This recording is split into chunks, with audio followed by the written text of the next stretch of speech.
Места по Вишере издревле славились необычными явлениями. Например, выше села Большой Луг нет крыс. Говорят, запретил им появляться в здешних краях один колдун.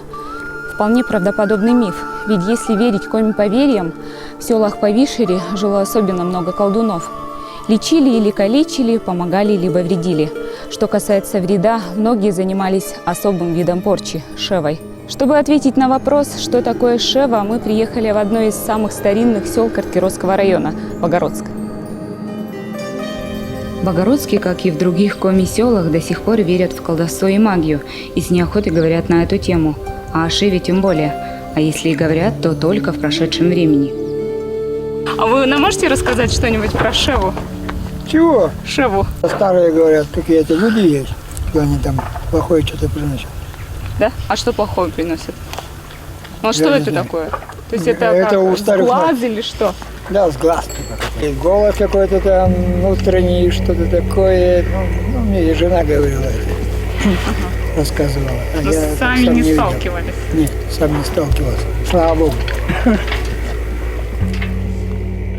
Нет людей, которые вот, передают порчу да, эту? Да, было слышно давно, но сейчас уже не слышно. Просто если вот, например, ругаются, на друг друга злиться, потом тогда говорят «шива-терек, шива-терек». Согласно фольклорным текстам, шева – это порча, определенный вид болезни, который сопровождается истерическими припадками. Предания о шеве схожи с историями, бытующими у других народов – христианские бесноватые, язычники, шаманы, медиумы.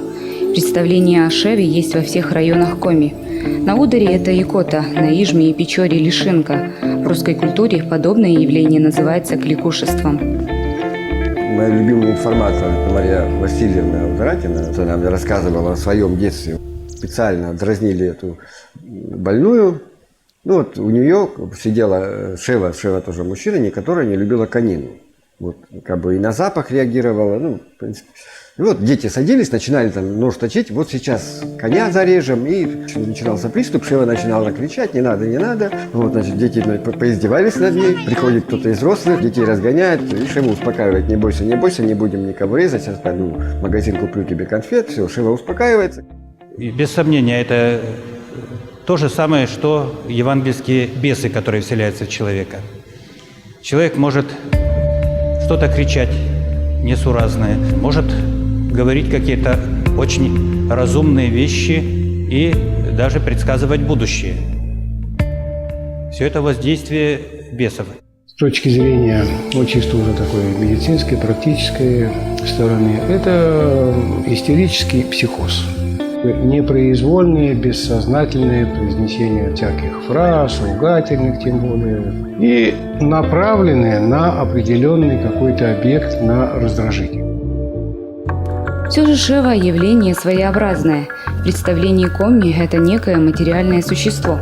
Чтобы попасть в организм человека через рот или уши, шева может принимать различные формы – волосинки, червячка, бабочки, паучка, ящерицы. Шеву изготавливают сами колдуны из различного подручного материала – мусора, печной золы, еловых иголок. Достаточно материально все выглядит, когда вот женщина умирает, и Шева поднимается там, как комок к горлу, вот, и люди видят, что она выйти оттуда не может, она внутри, человек уже умер, а Шева все еще внутри кричит и плачет, что выйти не может, и придется ей умирать, приходится. Шева, попавшая в организм человека, начинала там хозяйничать, требовать что-то, буянить. В фольклорных текстах говорится, что у одержимых шевой людей менялись вкусы. Некурящие вдруг становились заядлыми курильщиками, а у одной женщины шева требовала дорогой коньяк. По своему желанию шева перемещается по организму человека. Сердечные и головные боли приписывались исключительно ей. Что касается колдовства, колдун, да, ему дает сатана в услужении нескольких духов. Эти духи могут являться в разных видах. Через гипнотическое влияние человеку внушается, что вот в него нечто зашло, или какой-то черный дым, или какие-то гады вошли в него. И он вот под этими образами воспринимает принятие этой духовной болезни. Через падших ангелов часто колдун действует таким образом, что происходит подмена реальности ложной реальностью. Шева могла говорить и даже предсказывать будущее. Правда, чаще всего гадания превращались в пустую и непонятную болтовню.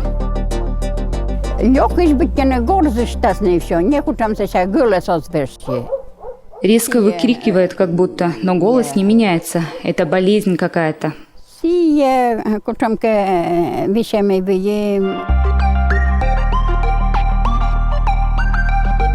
Если верить поверьям, шеву выращивали в специальных берестяных кузовках – шева-чуман.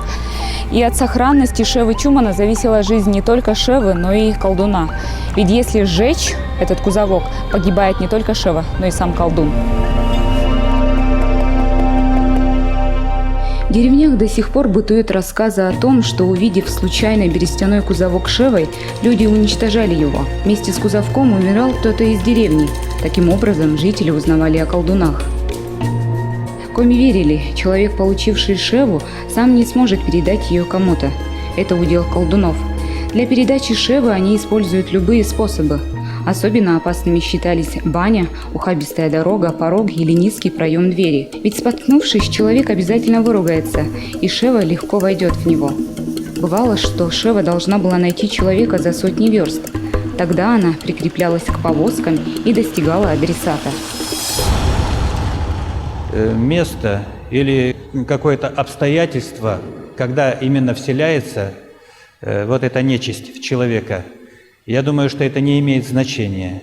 Имеет значение только сама жизнь человека, поступки его, как он относится к ближнему своему, надеется ли он на Бога. То есть, есть ли в нем деятельная вера, вот это относится. А так вот где-то ему-то в бане вселили или в другом месте, или он в это время нагнулся или повернулся, это совершенно не имеет значения.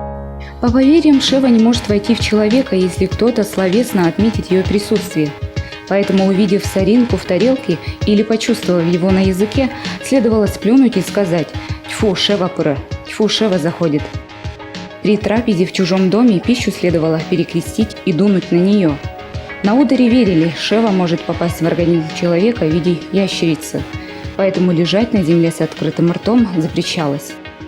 Есть определенные правила, соблюдая которые можно жить спокойно и контактировать с этими больными, и спокойно жить, контактировать с теми же колдунами, которые их насаживают.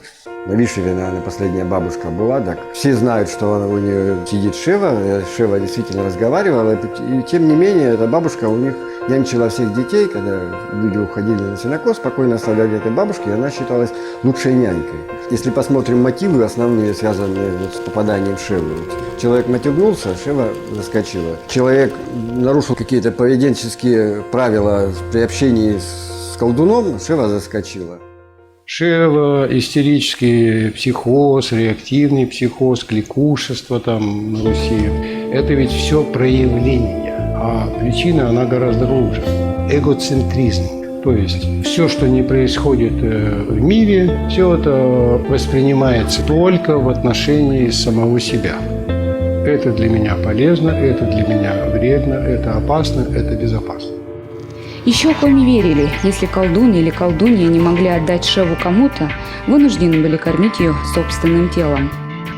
Как правило, шевой были одержимы женщины. Якобы связано это с тем, что колдуны боялись мужской мести. Истерия, истерическое состояние, истерическое развитие личности, истерический невроз, истерический психоз, вот то, что по сути и называется шевой, происходит от, корень этого слова «гистерия», то есть матка. Почему? Потому что считалось, что это и идет-то из матки, как бы поднимается вверх, выходит это наружу в виде фраз, слов, там, движений, выплевывания и так далее. Поэтому и думали, что это чисто женское заболевание. Разумеется, мы от этого давно уже отказались. Тем не менее, понятие слова осталось. Избавиться от шевы было непросто. Современная медицина предлагает лекарственные препараты. В старину же верили, от шевы мог излечить только сам колдун или отчитка в церкви. Только за такое дело возьмется далеко не каждый священник. В России изгоняют бесов в Дивеево и в Троице-Сергиевой лавре. В Коми отчитывают в Ульяновском монастыре. Священник или несколько священников совершают в первую очередь исповедь человека, если он в состоянии исповедоваться. Затем соборуют и совершают еще некоторый обряд, который именно направлен на то, чтобы этот бес, выйдя из человека, уже не вернулся. Ведь бес, он выходит. Конечно же, выходит, когда человек причащается в тот момент, когда принимает соборование, исповедуется. Он выходит, он не может терпеть благодати Божьей, которая воздействует. Но человек не изменил себя. Он остался таким же грешником. То есть те греховные страсти в нем, например, ненависть к ближнему, он кого-то не простил. Он хотел бы от этого избавиться, но у него не хватает решимости, и он не может. Вот через эту дверцу в его душе опять бес выгнанный, он опять входит, да еще и прихватит с собой еще 7 злейших духов. Экзорцист, он проводит, по сути дела, тоже ведь психотерапию. Ну, просто это с точки зрения религии, с точки зрения медицинской науки. Это некая такая шоковая психотерапия. Если бы психотерапевт мог бы себе позволить провести вот подобного рода шоковую терапию, даже хотя бы вот теми же молитвами, то есть произвести ту же самую очистку или изгнание там бесов или еще что-то вот подобное, вот это бы сработало так же. То есть аналогия здесь прямая. То есть это, по сути дела, то же самое.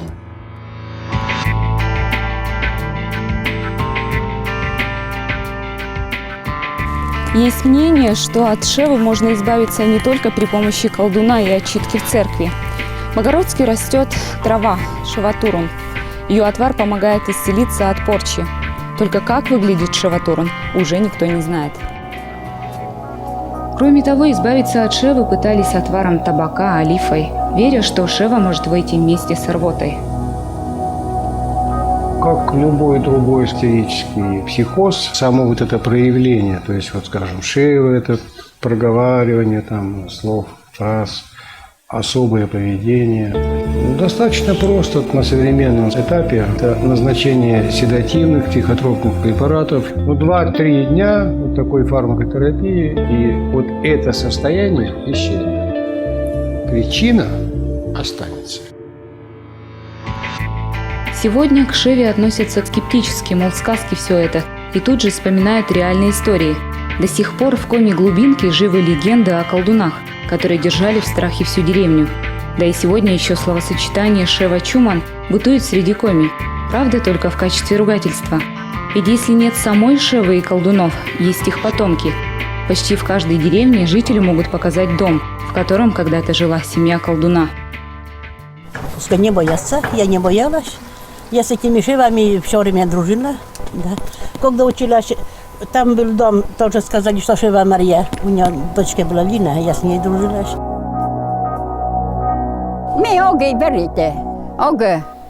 У нас здесь нет никакой шевы, и бояться нечего. В селе этим сказкам никто не верит. Если человек верит, что он может подхватить, так и да, он может подхватить.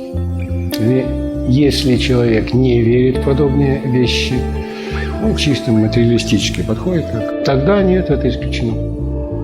На протяжении многих веков человек верит во всякие приметы и суеверия, ищет оправдание тем явлениям и вещам, которые не в состоянии сам объяснить, приписывая болезни и неудачи к злому року и судьбе. Верить ли в шеву, бояться или нет, пусть решит каждый сам.